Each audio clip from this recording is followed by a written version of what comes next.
Donc zaki likambo bango mibale basali ba corps. Mama pa moni yango bien, yango pe asali la kiango. Okitaki ndako ya mobile na yo pona 100 000 francs to pona kaka ya likambo wana. Na la ba kasi no la pesa matanga ba lobi ezala secret ya vie mobile. Ye moko nde apesanga permission. Obima libanda te lukaka na libota na nga. Toutes les personnes que vous allez voir dans cette émission sont des véritables témoins. Elles rendent témoignage de leur propre histoire de famille. Nos histoires sont donc réelles et sont racontées par des vrais témoins.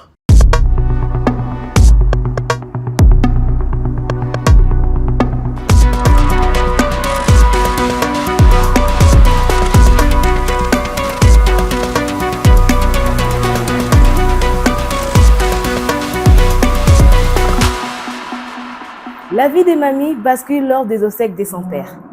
Elle découvrit ces jours-là que le défunt n'était pas son père biologique. Elle entreprit alors le démarche pour retracer sa vraie identité. Elle découvrit qu'elle était le fruit d'un adultère étrange. Mesdames et messieurs, voici Mamie Moulenda.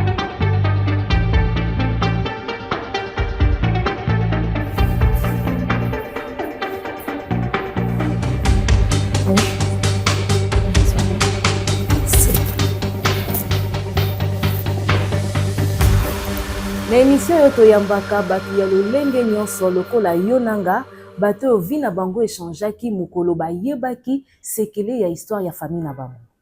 Bonjour mamie. Bonjour. Vi na yo échangeaki mokolo ya matanga ya papa. Tokobeta yango na mozindo mwa sima mais yebisa biso nono oza nani o se présenter liboso balandi bazotala na moment Na kombo na mani mulandu. Na botami na famille mo ya 7 enfants, 5 na bomo imi balé bakufa, 2 naza avant dernière ya famille. Na boti bana mibale bali mibale.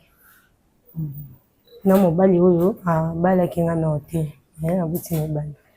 Histoire ya mamie eza histoire moko touchante oyo kokoyela yo na ngai.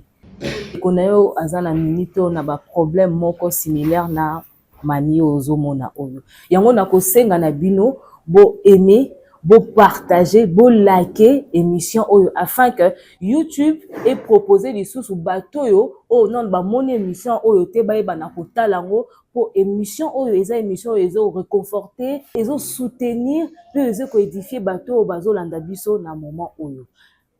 Donc abonnez-vous s'il vous plaît, abonnez-vous massivement. Mami, sikoyo toko kota siko na bozindo ya histoire na yo, yo na papa na yo bozalaka na relation nini, okolaka ndenge nini na yo? Merci pour la question. Nga nakolaki bien na libota na biso. Papa bande kolenga makasi kutu bande kona misusu bande obenganga enfant chéri. Papa soki sorti, on préfère ka akende na ngai. O feti boy. Msusu pe mona tiki mama tokei kaka. Bon moni na photo kuna papa memanga feti moboye to banda ko bina papa siminga. Sikoyo arrivé papa eko bela. Et là on peut provoquer maladie à papa. 3e na biso à côté prison. Sikoyo pardon mami, pardon. Bokolaka bino nyonso na bande kone sika moko. Tokolaki ensemble na bayana nga na leki na nga wa kufa tokola esika moko. Ta mutu akole pa tata mwasi pa noko azaki te biso 7 nde babota biso. Tokola esika moko. Siko ta papa ekozwa maladie cause ya ndeko na nga mobali akota prison. Papa andi komito sala ba démarche nyonso ti lelo patika eka na prison. Aza kuna ba démarche simba te papa obela maladie. Abeli maladie papa kufi. Abando sali pa mboso kuna zaki sentinelle pa mboso. Tant papa kufi sko bando sa ba discussion to louer ba kit. Mami tozonga mwa sima ya lisolo na biso pona bato bazolanda biso na moment oyo. Jour à matanga ya papa ozalaka na âge nini? Nazaki na 22 ans. Ozalaki na 22 ans. Et nini yango eyaka na matanga wana? Kaka ndenge na uteko loba matanga ezaki problème ya ba kit. to louer ba kiti. Siko yaya oyo ya liboso ya famille ya mwana papa kulutu alobi mami yo tozala na mobali louer ba kiti mpona matanga bato bavandaka. Nalobi ayaya tozebela wa grande famille oponi kaka nga bino moko bayaya bapapa kulutu bapapa leki bazawa mpona nini te kaka nga ya epesi ekanda nde aloba na nga ata mpe oluwe te ozala mpe kutu enfant biologique ya papa wakufi te. Nalela bakanisa naolela mpasi ya matanga nalela mpasi ya wana likambo. siko ere bozosala badiscussion wana ezalaki na se akanda asili kiti nga na oyebi so tozoba kiti ozocontredire nga daya kupe to mpe ozwi te ozala mwana papa na biso te oza na papa na yo bino mibale nde bolandani na wasu. Nalobi mama nakenda mama na kati ya ndako azalaka ebaka motu akufeli mobali eza confre na ndako. Mama nini yango nga na oyoka boye mama na nga nini yango mama likambo nini tala yaya kuna ndenge ayebisi nga papa te moto abotanga. Banda kala nyonso wana na ajo nakomi nango mama mpo nini kobombela nga likambo monene boye mpona nini oyebisaka nga te lelo ava bakunda papa lakisanga papa na ngai. Pardon mama. wana siko osalaki démarche nini koyeba vérité? Nasala démarche moko te pata mwasi oyo kolo ya mwana wana kolo ya bomo ya mwana ya papa na biso abandi koboma moto abandi kobondela biso totika kasi ko nazeli ntango bato bapanza nde nakangi motema nde nazwi mama en privé nandi koyebisanga oza mama na nga nakoyebisango moto te me nayeba kaka oyo milenge bima apamba te sele likambo eza wana mama aye koloba na ngai. Mama alobi talatala papa ye moko apesanga permission ayebisanga kokende mosika te kaka na libota na nga moto kosolola ne bien obanda obota na ye mpo naza so makasi te oyo ya peso zemi nde akende kotombe na mwana ya tata mwasi na biso yaya ya papa mwana na ye. Donc mama na bino mama na yo mama na nga abotaki na mwana kasi ya papa bobokoli na ye. Ngai po bato bazolanda biso bazokose pose baquestion ebele. Mama na bino abotaka bana combien azala na bana combien avant bino? azali na bana 5. akoki kotika na 5 wana te? Non elingaki esala bien te mpo biso na famille na biso bayaya papa biso baboti ba 9 10 8 nde papa ayebisaki nga mpe nakozala na bana 5 te selon biso na bayaka babota ebele vraiment baza moke ifo luka kaka obakisaka bana mibale na koboya yo te libala ekufa te moto oyeba pe te nga mo nde napesi yo permission. Sikoyo mami esalamaki ndenge nini mpe ekoma bongo?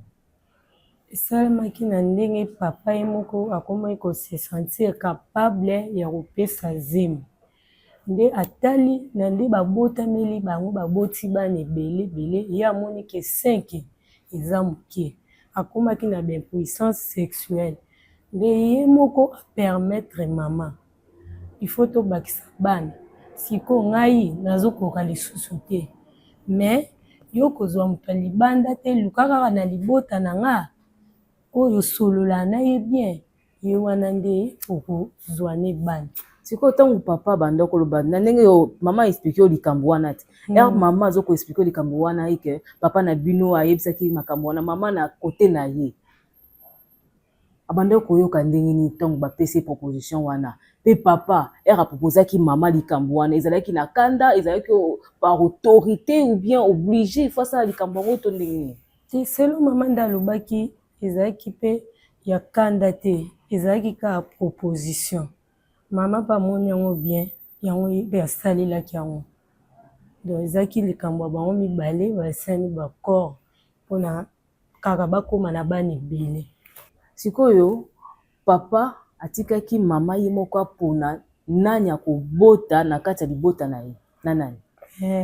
Papa ayebisa ye mama yo moko luka mais ntango akomaki na zemi aye koyebisa eke nzembo nazwi epa kingande na libota na bino. Papa alobi ezala secret ya vie mobimba. Mami, tozala clair nono na point wana.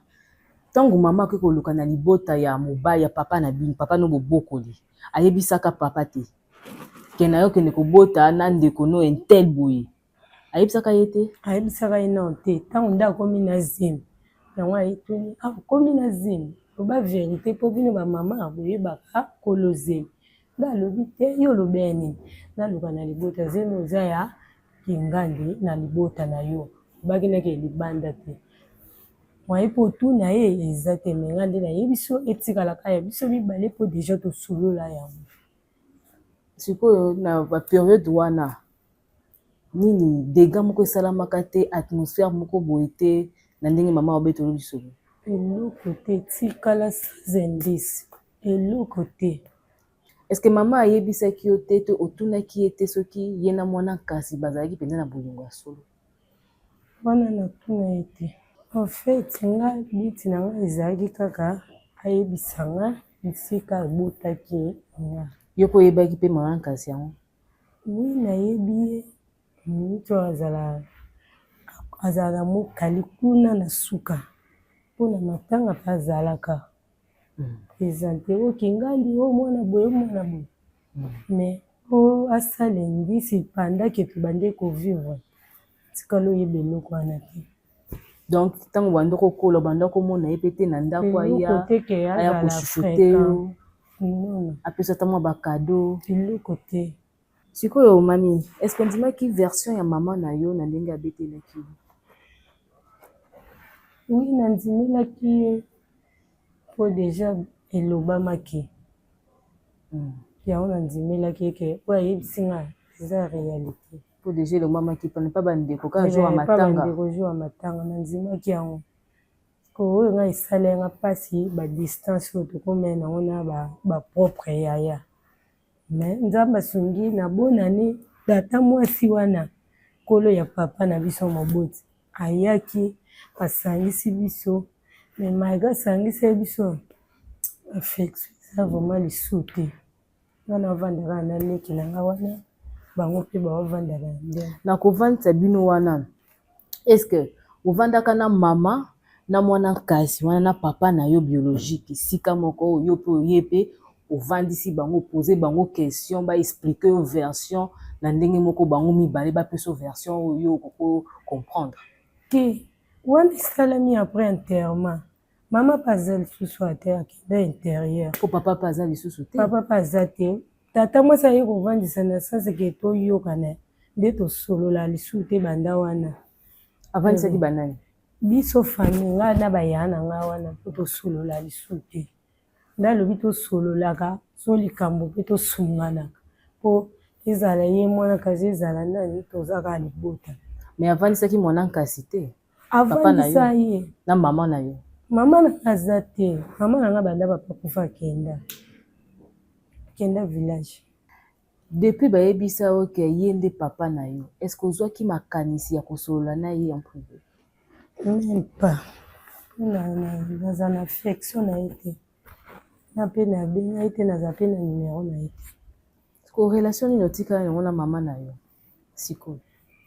Mona miniti oyo mama na nga tozalaki na biso bien mpona tourne na nga normal parce que ezalaki accord ya mama na papa mais malheureusement mama akoki kosupporte babiloko wana mpe nde ya voyage na kenda village biso totikala. Mami okotala na baimage oyo soki oyebisike bato bazotala oyo na momo oyo baza na kati ya image oyo eza banani? O ngai o papa ezalaka anniversaire ya mwana ya camarade ya papa nde amema ngai toobina siko na kati ya lopango. Ozalaka na habitude ya kobina boye na papa? Papa azala na habitude ya kobimisa ngai ntan ya mwa feti bainvitaki ye mwa anniversaire ya mutu o camarade na abengisi esika awa omona papa azomema ngai nde awa amema ngai na anniversaire ya mwana ya camarade na ye. Oyo lisusu eza banani? Osco grand frère na biso ya liboso akenda Angola wana papa wana mama tootaka église uti église nde ezalaka bakanga photo. Wana siko mama wa boti yo ye. Mama yeyo. Ah bazalaki jeune hein. Wana na momo oyo bino na bobotami te to bobotamaki déjà. Na moma oyo ngana na botami te. Na botami te. Bongo na photo banani. Na photo nga wana na katikati nde tokolaki na bayana biso ensemble. Oyo aza na gauche na nga yana nga ya mibale. Oyo alanda oyo alataki veste wana. Deye. Siko à droite na nga aza mwana papa Kulutu. Oyo ayaki kofaire nga découvrir ba vérité wana ya lisolo to uti kobeta. Donc oyo a faire découvrir ba vérité ezalaki grand frère oyo. Mwana mama Kulutu. Yenda lati elamba ya pembe. Ya pembe.